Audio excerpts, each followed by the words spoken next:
सैफ को जो लोग सपोर्ट कर रहे हैं तो उनसे मेरी गुजारिश है। बस मैं सोच के गया था कि कुछ ना कुछ तो स्क्रिप्टेड होगा। बहुत बहुत बहुत मुश्किल है। तमाशा घर बहुत मुश्किल है। मैं वाकई आपको बताऊंगा कि बहुत ऑर्गेनिक चीज़ें थी, स्क्रिप्टेड नहीं था। बिकॉज़ मैं सोच के गया था कि कुछ ना कुछ तो स्क्रिप्टेड होगा, लेकिन ऐसा नहीं था। और बहुत अच्छी टीम थी, बहुत मज़ा आया। बड़ा दिल दिल में उन्होंने हमें रुलाया। और एक याद मुझे जो बेटी की बहुत आती थी, बहुत सताती थी। और फिर फादर का भी इंसिडेंट हुआ, सारी चीज़ें। अनफेयर अगर हुआ है तो वो ऑडियंस की ही वोटिंग थी जिस पे अनफेयर हुआ, और ऑडियंस ने ही वोट किया। शायद कम किया होगा, बट मैं बिल्कुल पॉजिटिव हूँ इस चीज़ को लेके। और मुझे ऐसा लगता है कि हमारी जो ARY की टीम है, तमाशा की टीम है, वो बहुत उन पे रिस्पॉन्सिबिलिटी होती है। बादशाह सलामत पे बहुत ज़्यादा रिस्पॉन्सिबिलिटी होती है कि किस कंटेस्टेंट को कैसे लेके चलना है, क्योंकि उनके लिए सारे कंटेस्टेंट बराबर हैं। और क्योंकि जब मैं एलिमिनेट हुआ उसके बाद बाहर आया तो मैं बादशाह सलामत से भी मिला, ओवरऑल पूरी टीम से मिला, तो बहुत सराहा उन्होंने।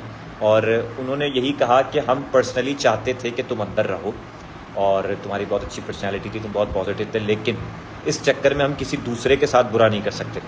तो बादशाह सलामत ने मुझे बड़ा मोटिवेट किया और कहा कि देखो, वोटिंग का सिस्टम है, और इस वोटिंग की वजह से ही तुम 2-3 वोट की वजह से निकले। मेरी उनसे शिकायत थी कि मुझे लगता था कि कुछ लोग 2-3 ऐसे थे जो शायद मैं उनके बाद आता।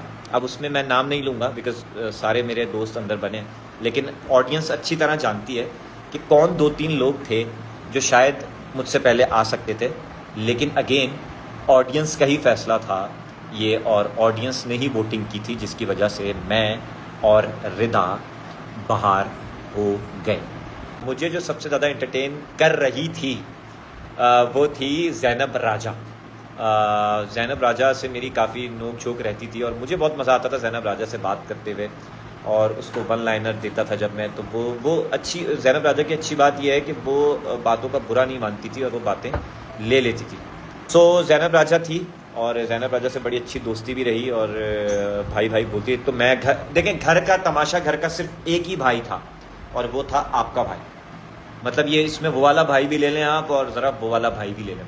तो तमाशा घर में एक ही भाई था। इवन के सैफ के बारे में मैं आपको बताऊंगा कि सैफ तमाशा घर का वो कंटेस्टेंट था जिससे लोग सबसे ज़्यादा लड़ते थे, और सबसे ज़्यादा उसकी एक दहशत सैफ की है घर में। और सैफ भी मुझे सैफ भाई कहता था, तो सॉरी, अहमर भाई कहता था। अच्छा, वो अहमर भाई वो वाला भाई नहीं कहता था, वो कहता था अहमर भाई, इज़्ज़त से, प्यार से। और बड़ा एक रिस्पेक्ट का एलिमेंट था मेरे और सैफ के बीच में। मेरी 1 से 2 सैफ से बहस हुई कुछ चीज़ों पे, लेकिन हमारा अच्छा ही रहता था सैफ से ना। तो और मैं जब फादर के इंसिडेंट के लिए यहाँ पर वापस आया और यहाँ से वापस गया, तो बहुत सारे लोगों ने बोला कि अब तो ये देख के आया है, अब ये सैफ से दोस्ती करेगा, ये करेगा। भाई, मेरी दोस्ती सैफ से ऑलरेडी अच्छी थी जाने से पहले भी, और जिस दिन मैं वापस आया हूँ उसी दिन गेम में जो बॉल्स जमा करके बास्केट में लानी थी, मुस्लिम, मैं और सैफ रह गए थे। हमारा उसी दिन फड्डा बहस हुई सैफ से मेरी, और उस पर मैंने उसको काफ़ी चीज़ें कहीं, उसने मुझे काफ़ी चीज़ें कहीं। लेकिन वो फड्डा बहुत रिस्पेक्ट वाला फड्डा होता है मेरा उसके बीच, जो भी बहस होती है, क्योंकि मैं ये समझता हूँ, और उस घर का रूल भी है कि रिस्पेक्ट का एलिमेंट नहीं जाना चाहिए। तो बहुत सारे लोग ऐसे थे जो लड़ाई करते थे, और लड़ाई करने के चक्कर में भूल जाते थे कि उनके रूल्स क्या हैं इस घर के।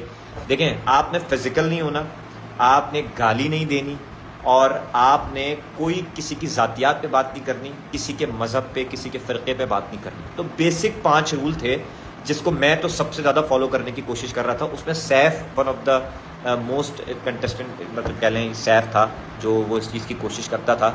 और पठान आदमी है सैफ, तो नेचुरली हमारे जो पश्तून भाई होते हैं उनके अंदर एक एग्रेशन होता है, उनकी पर्सनैलिटी का एक ऑरा होता है। तो ये सीन है। बाकी उसके अलावा मैडी तो कमाल आदमी है, दोस्तों का दोस्त, यारों का यार। मुस्लिम थोड़ा सा उचक्का सा है, बट मुस्लिम दिल का बड़ा अच्छा आदमी है, बड़ा अच्छा इंसान है। माहम बहुत अच्छी, माहम के बारे में बताऊंगा। कुछ बातें हमारी होती थी। देखें, होता ये है कि आप पूरा दिन गुजारते हैं, उसके बाद 1.5 घंटे का एपिसोड होता है, तो उस 1.5 घंटे के एपिसोड में वो सब कुछ डलता है जो सबसे ज़्यादा इंटरटेनिंग हो और इंटरेस्टिंग हो। तो माहम बहुत अच्छी थी। दानिया यारों की यार। सैफ को जो लोग सपोर्ट कर रहे हैं तो उनसे मेरी गुजारिश है, बिल्कुल सपोर्ट करें, और जो लोग मुझे सपोर्ट कर रहे थे उन्होंने भी सपोर्ट किया। लेकिन आई थिंक फ़ैन की भी एक जिम्मेदारी होती है कि वो जिसका भी फ़ैन है, सैफ का है, मुस्लिम का है, मैडी का है, तमाम लड़कियों का जो भी फ़ैन है, उससे भी मैं ये गुजारिश करूँगा, उससे रिक्वेस्ट करूँगा कि रिस्पेक्ट का एलिमेंट नहीं जाना चाहिए। दूसरों की पोस्ट पे आके इस तरह की बात करना आई थिंक ठीक नहीं है। आप डिबेट करें, आप लिखें Ahmar winner, Saif winner, Yasin winner, आपके जज्बात हैं, मैं बहुत रिस्पेक्ट करता हूँ उस चीज़ की। लेकिन एज अ कंटेस्टेंट देखें यार, यासीन बहुत अच्छा लड़का है, यासीन बहुत कम गो है, और हमेशा जो कम गो लोग होते हैं ना वो दिमाग का इस्तेमाल ज़्यादा करते हैं, ज़बान का इस्तेमाल कम करते हैं। इसलिए मुझे यासीन अच्छा लगता है और वो दिमाग यूज़ करता है। एपिसोड में नहीं आई ज़ैनब, बड़ी समझदार लड़की है, पता है। मतलब ये है कि अगर कोई मेरा फ़ैन है ना और मेरी ज़ैनब से लड़ाई हो जाए तो वो बिला फुज़ूल में ज़ैनब के ऑपोजिट हो जाता है ऑटोमेटिक ना, ठीक है। इसी तरह ज़ैनब वाहिद लड़की है जो पूरे घर में किसी को भी धड़ल्ले से जवाब दे देती है, ठीक है। पर्सनली मुझे ज़ैनब बहुत अच्छी खातून लगी, और वही अगेन कि मेरा उनका नोक झोंक बड़ा रहता था, और उस नोक झोंक को वो बर्दाश्त करती थी, और उसके बड़े मीम्स बने, बहुत ज़्यादा मीम्स बने। मैं तो कहता हूँ अगर यहाँ पर लोग देख रहे हैं तो उनसे भी लव है। मैडी, मैं बता रहा हूँ, यारों का यार है, क्लास है उसकी, एक प्यारा बंदा है हमारा, अफ्रीका का शहजादा। रिदा की पर क्या कहेंगे आप? रिदा, सैड फॉर यू। मुझे बहुत बुरा लगा, बहुत बुरा लगा कि तुम निकल गई, और निकली भी तुम उसी के साथ जिससे तुम्हारी बात नहीं थी। सोचो। तमाशा से एलिमिनेट होने के बाद अहमर हुसैन अपने फैंस के लिए लाइव आए, और लाइव आकर उन्होंने बताया कि तमाशा में क्या कुछ होता है और कुछ भी स्क्रिप्टेड नहीं होता है। और साथ साथ दोस्तों उन्होंने ये भी बता दिया कि जब वो उनके फादर की डेथ हुई और घर से बाहर गए तो उन्होंने सब कुछ देख लिया था कि सैफ इतने फेमस हो रहे थे, और वो जानते थे कि सैफ ही विनर होंगे। लेकिन दोस्तों उनका कहना था कि गेम के कुछ रूल्स होते हैं और हमें उन्हें फॉलो करना चाहिए। वो इस तरह से आके गेम में नहीं बता सकते थे सैफ को कि आप इतने ज़्यादा फेमस हो रही हो। और साथ ही साथ उन्होंने बताया कि तमाशा घर में उन्हें बहुत ज़्यादा मज़ा आया, और उन्होंने कुछ भी वहाँ पे स्क्रिप्टेड नहीं था, सब कुछ आपका रियल होता है, आपकी तमाम पर्सनैलिटी वहाँ पर रियल होती है, कुछ भी आप फेक शो नहीं करवाते हो। दोस्तों आपको अहमर हुसैन की ये वीडियो कैसी लगी कमेंट सेक्शन में अपना एक इज़हार ज़रूर कीजिएगा। अपना बहुत सारा ख्याल रखिएगा। अल्लाह हाफ़िज़।